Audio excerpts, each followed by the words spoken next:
Lidere a sua voz. Você sabia que muitas pessoas vivem financeiramente com o uso da sua voz? Cantor, ator, jornalista, repórter, locutor, apresentador de TV como eu, palestrante, líder religioso, político e muitos outros. Cuide da sua voz. Como? Com uma boa alimentação, bebendo muita água, não gritando, não fumando, não abusando de bebidas gasosas e, principalmente, dormindo muito bem. Que resultado sua fala tem produzido na sua vida? Saiba que comunicação, na verdade, é resultado. Se você está se comunicando e não está produzindo resultado, provavelmente a sua comunicação está distorcida em algum ponto. Dale Carnegie, do livro Como Falar em Público e Influenciar Pessoas, disse que as pessoas gostam de oradores que falem com elas, não para elas.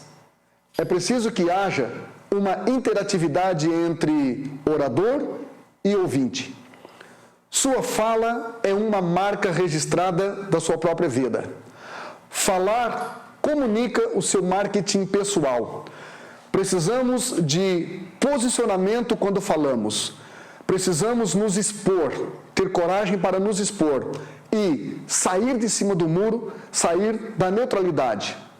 Não precisa conquistar unanimidade, mas é preciso que venhamos conquistar a maioria que esteja nos ouvindo. A voz, na verdade, ela nos representa. Devemos entender que a voz, não apenas o som produzido pela laringe, é uma representação daquilo que somos, daquilo que é a nossa essência, daquilo que nós sentimos e daquilo que nós acreditamos. A voz revela a nossa identidade, revela também o nosso estado emocional e até mesmo aquilo que nós acreditamos, as nossas crenças. Há pelo menos 3 elementos que constroem a nossa comunicação, ou seja, a mensagem que estamos passando. Primeiro, é a linguagem corporal, que é responsável por 55% da eficácia da nossa comunicação. Comunicação não verbal, aquela comunicação gestual que você transmite através da sua conduta emocional ou da sua postura corporal. Segundo, o tom da sua voz. O tom da voz é responsável por 38% da nossa comunicação, a nossa conduta emocional. E terceiro, as palavras em si. Elas são responsáveis por apenas 7% do resultado da nossa comunicação. Então, tome muito cuidado com a falha na hora de você se comunicar, com os erros, com as gafes na hora de você produzir uma comunicação. A falha na comunicação tem destruído grandes oportunidades, alguns relacionamentos, algumas carreiras, alguns projetos e alguns negócios.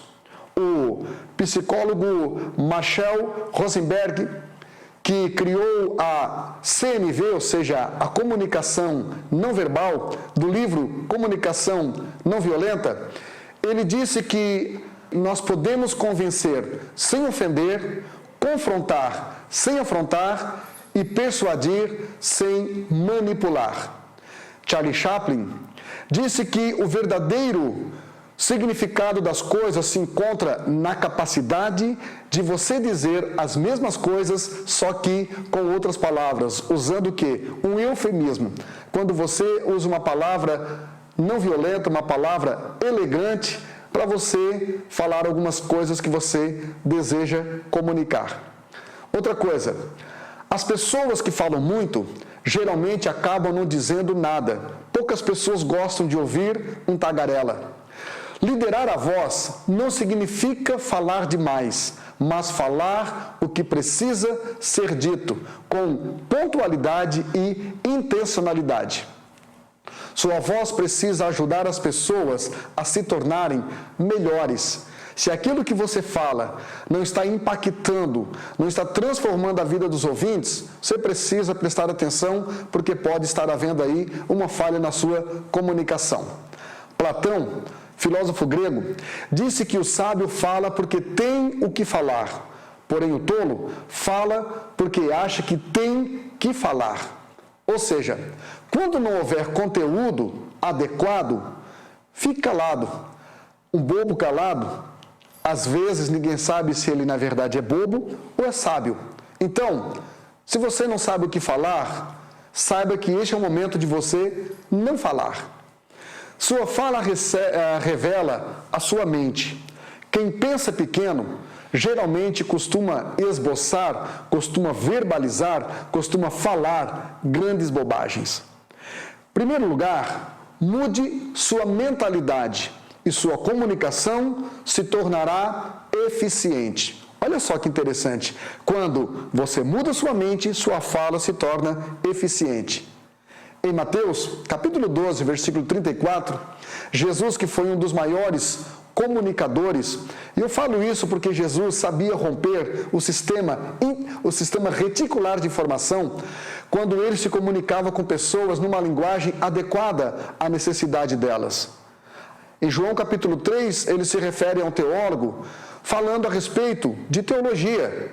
No capítulo 4, ele se refere à mulher samaritana falando de água da vida, que era a maior necessidade dela.